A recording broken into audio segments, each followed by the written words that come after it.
Hello, everybody, and today we're going to be looking at how Monster Hunter finally has some competition in the monster hunting genre with Wild Hearts, and why I think that is. Now, before we jump into everything, though, I do just want to say that by competition, I don't mean that Wild Hearts is going to dethrone Monster Hunter or Wild Hearts is going to destroy Monster Hunter. Nothing like that. By competition, I mean healthy competition, as in there is another game in this genre that's doing really great things that may push the folks working on Monster Hunter to create even better games than the already incredible games that they make. And then Monster Hunter will do all of these incredible things, and then Wild Hearts will be like, well, I better do all these incredible things. And they just constantly should make each other better. I definitely believe that any company, any game having competition is always a good thing because they can learn from each other. And in the end, we as gamers end up getting better games full of features that we want out of it. So without further ado, here are the things that Wild Hearts is doing that I think make it a genuine competitor to the Monster Hunter franchise. First, we have to start with a feature that we in the Monster Hunter community have wanted for a long time, and that is crossplay. I've been feeling this pain, especially so with Monster Hunter Rise now that it's out on everything, and people are spread all over the place. I want to be able to play with whoever I want, no matter what, and Wild Hearts has solved that. Wild Hearts will be on PC, Xbox, and PlayStation. It will be full crossplay between everyone. Not only that, but you will indeed be able to play with anyone no matter where you are or your friend are in the story. So it's perfectly possible to play through all of Wild Hearts with your friends without having to wait for them to watch cutscenes and stuff like that. There also will be voice chat available for those of you that want to use it. There is the more traditional way of communicating with teammates that you see in Monster Hunter with stickers, the text chat, the text bubbles, the emotes, but voice chat is an option in the game that you can use to talk with anyone no matter what platform they're on. Speaking of playing with other people, Wild Hearts is also a lot less frustrating, especially on harder hunts. Now, riddle me this. Have you been in the situation where you've been playing Monster Hunter? There's a super difficult fight that you can do alone, but it takes you quite a while and you need to farm it. So you think, let me join other players. That would be awesome and great. And then you end up in a group where the people start carting all over the place, and before you know it, the hunt has been failed. I can't count the amount of times this has happened. Actually, I can, because I eventually stopped grouping up with people, period, on harder content because it was just too hit or miss as to whether we'd be able to finish that hunt or not. Well, Wild Hearts has added a feature that's not currently in Monster Hunter when playing with a group, and that is the ability to revive your teammates. Hunts still have fail conditions. Normally what they are is the same as Monster Hunter, where it's 3 carts and you're done. I'm sure there will be other hunts that have different carts, but it's usually 3. And you can't just leave your teammates sitting on the floor forever, otherwise they will obviously die. But you do have the option of reviving them and therefore not using up one of your precious lives. This actually makes me want to play with people more, especially in endgame. It also makes it so nice to be able to help hunters that are struggling on a hunt, because it doesn't matter if they're struggling. It doesn't matter if they're constantly carting. They're going to feel so much more confident as well to actually be participating in the fight and not feeling like, oh, I better hang back because I'm not very good at this fight and I'm going to end up using up all of our lives, because you can just keep picking them up. So I can pick them up and we can get that hunt done, which actually gets me really, really excited to do like help. It can feel really rewarding to help people that are struggling. So either on stream or just like picking up hunts that people are looking for others to join them in, it's gonna actually make me want to do that more. Now, of course, if you don't want to revive people, you don't have to. You don't have to engage in that. But just especially with harder content, I think this is going to make it more likely that I help people, just because it's going to be not frustrating and I can actually help them and they can actually participate in the fight instead of feeling like they have to hide. And it's going to make me want to group up for harder content. It's just going to encourage me personally to play with more people more often, even into the end game and beyond. Now, this is also like kind of important for something like Wild Hearts, because They're actually targeting a difficulty that is slightly harder than Monster Hunter, but definitely not as hard as Team Ninja's Neo series. That would be interesting. I would like it.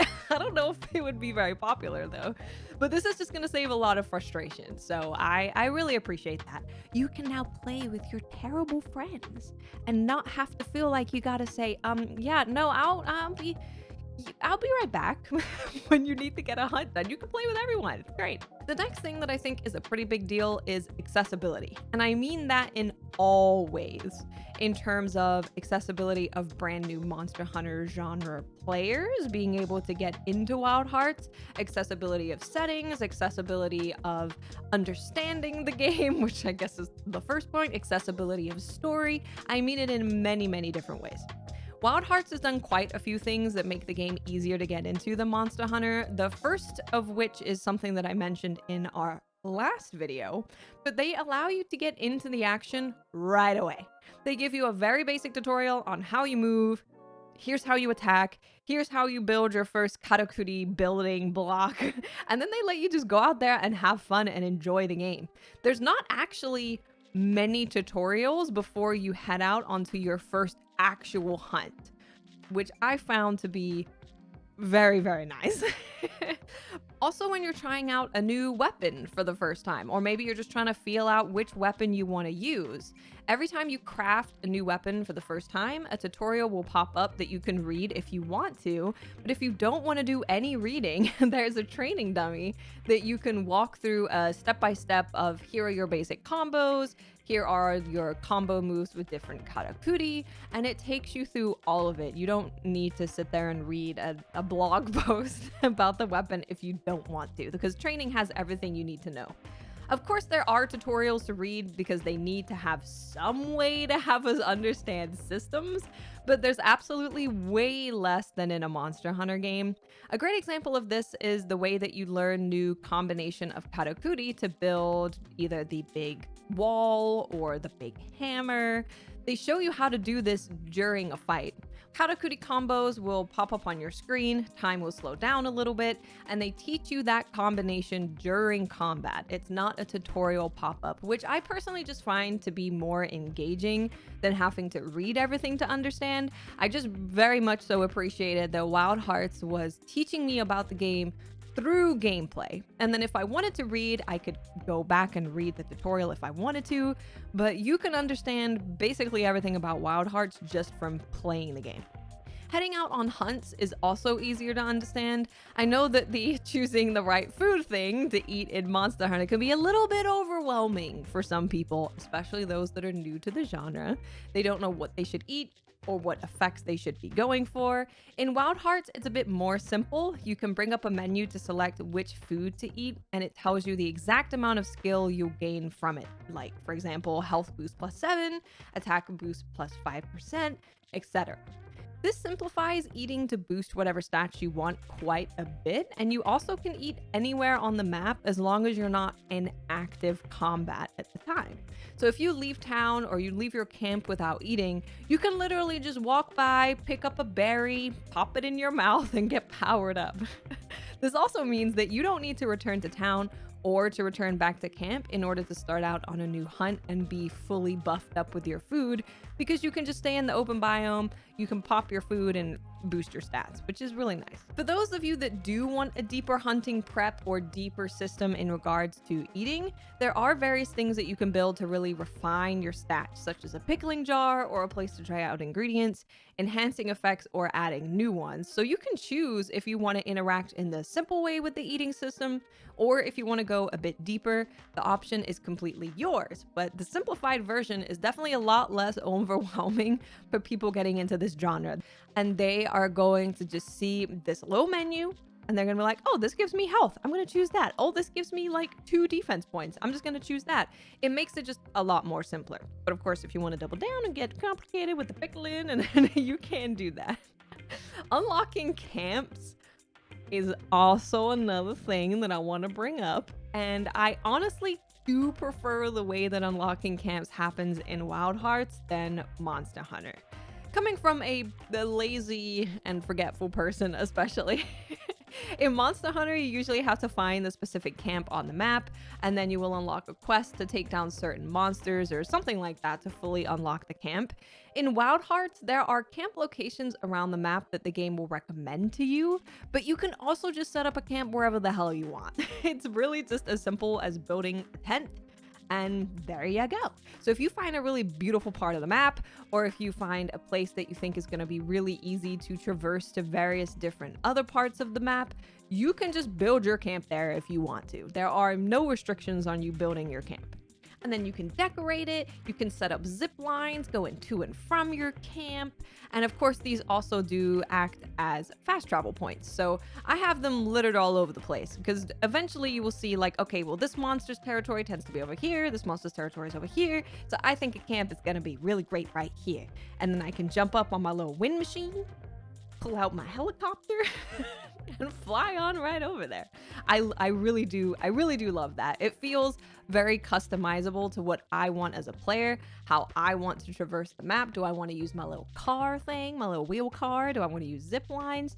It's great. I love it. I love this way to get camps. Now I would love to talk about accessibility settings because this really is a big one. We're seeing more and more games offer a wider variety of accessibility options so that more people can enjoy the game regardless of whatever might be stopping them from playing games. Wild Hearts has a pretty solid list of options, including things like a screen reader that will narrate on-screen menus. You have a text-to-speech chat option, so you can put in your text and it will actually say it to the players that you're playing with. There's also the reverse of that, where you can have speech-to-text for multiplayer, colorblind options, changing the size of text, background, transparency, fully customizable remapping of buttons all within the game, and more. I was really happy to see this kind of thing in Wild Hearts because like ultimately everyone should be able to enjoy games, man. Like it's just how it should be. There shouldn't be anything that stops you from playing a game if it is a setting that someone can put in the game to make you able to enjoy it. That's just how I feel about it. And the more games adding accessibility options, the better, especially in the monster hunting genre, where the settings for accessibility have been lacking so far. And this is actually a really great example of what I hope Wild Hearts can push Monster Hunter to do, because it has been lacking, and I would love more people to be able to enjoy this genre of game. The other thing that I love in Wild Hearts that honestly surprised me, and I don't know why it surprised me, but everything is voice acted.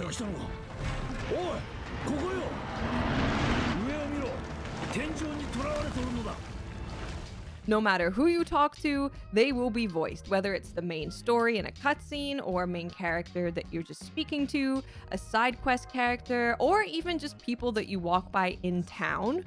They are all voiced and react to you with their voices. I don't think having characters just speak in text that you have to read is terrible, but I do definitely enjoy having characters be fully voiced. It makes me able to really see their personality, and I just feel more engaged with that NPC if they are fully voiced. I really appreciate it. Kind of coinciding with this is the story in Wild Hearts. Now, whether or not it's good, I can't say. I haven't played through the entire mainline story. I played a lot, but I haven't seen the entire mainline story.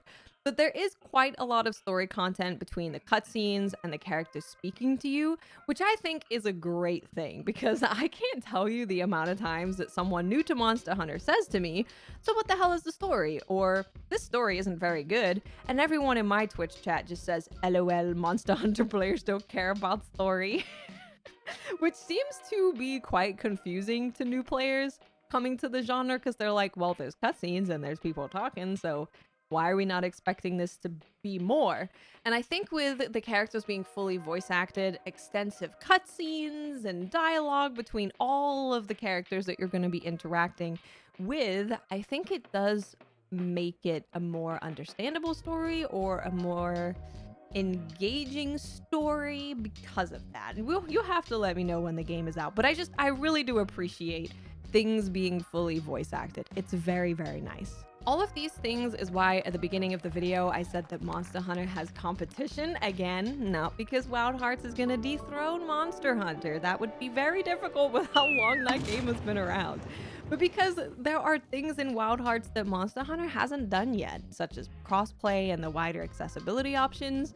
And my hope is that we can get a bunch of games in this genre that are all successful in their own ways, and they push each other to be better, to add settings, to add features, because they're gonna be like, oh, well, they have crossplay. We have to have crossplay now. They have this accessibility setting. Well, we have to have this accessibility setting. They have, a good example was when Apex came out and they allowed you to grab your player's banner and revive them. They had pings to communicate with your team. Now, every BR that comes out has some kind of mechanic related to that because it was a good mechanic. Competition makes games better. It gives us more options, it gives us more features.